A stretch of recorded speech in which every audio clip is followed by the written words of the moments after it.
I'm not making this video about you, okay? You gotta believe me.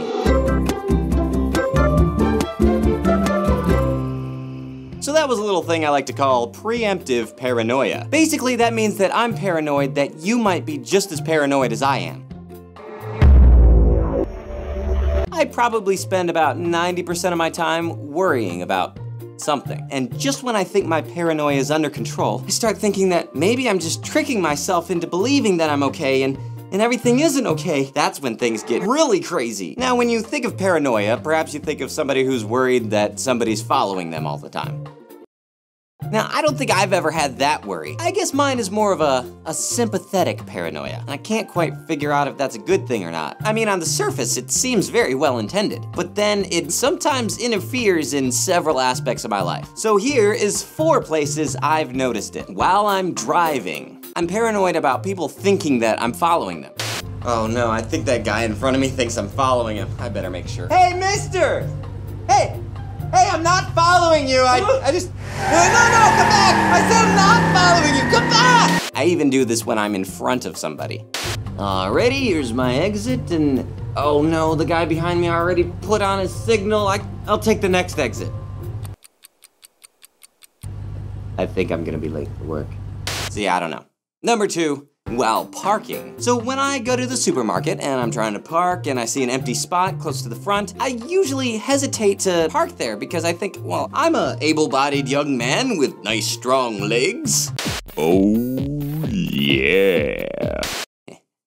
Right, the point being, I can walk just fine. This way, if some elderly lady comes along and could use the spot better than I could, then she can use it. Well, thanks for taking the last good spot. I just walked 8 miles in the freezing cold, uphill both ways. What? But then I may not even be helping anyone. Hey, thanks for the awesome parking spot, sucker. Basically, I never get a good parking spot because of the off chance that I might appear to be selfish. It's not kindness on my part, it's just unnecessary guilt. Number 3, while in my apartment. So I love music. I listen to music all the time, but sometimes I worry that if I listen to it too loudly, my neighbors are gonna hate me. Am I being too loud?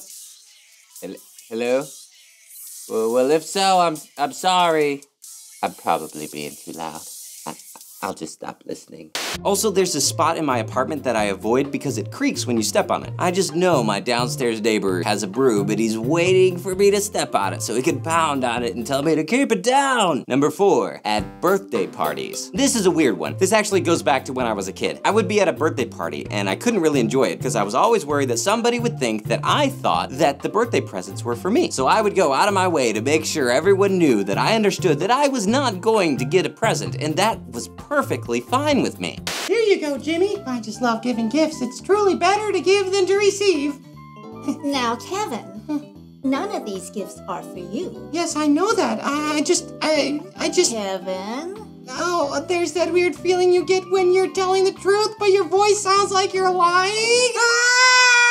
So I don't know. I mean, I'm not a psychologist, though that would be interesting. So what I hear you saying is you're concerned your good intentions will be interpreted as bad intentions, and you're uncertain how to ensure this without announcing to the world that you're a nice guy, thus seeming as though you're bragging and nullifying the intention behind the actions in the first place. I think Ritalin will do the trick.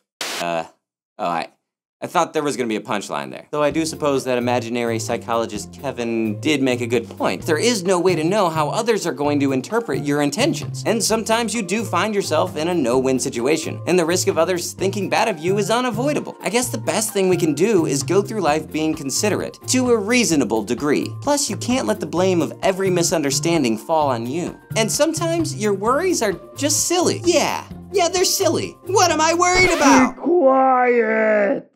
Oh, sorry.